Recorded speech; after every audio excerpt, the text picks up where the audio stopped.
Hi there, welcome back to salyantiques.co.uk. Thanks for looking in.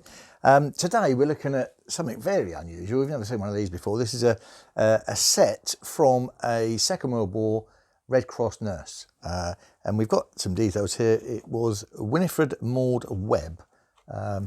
Very lovely lady, helped out during the Second World War. And we've got all her stuff here, some personal items here, some medical kit as well. And we've also got her Red Cross Proficiency Medal, and she's got a little bar with 3 on it, which means she specialised in an area, or she got proficient in an area. We've got her glasses, her shoes, 6.5 size feet, so fairly standard stuff, and her original sort of uniform and hat. And I guess this is for when she's off duty and having fun or relaxing at home, maybe.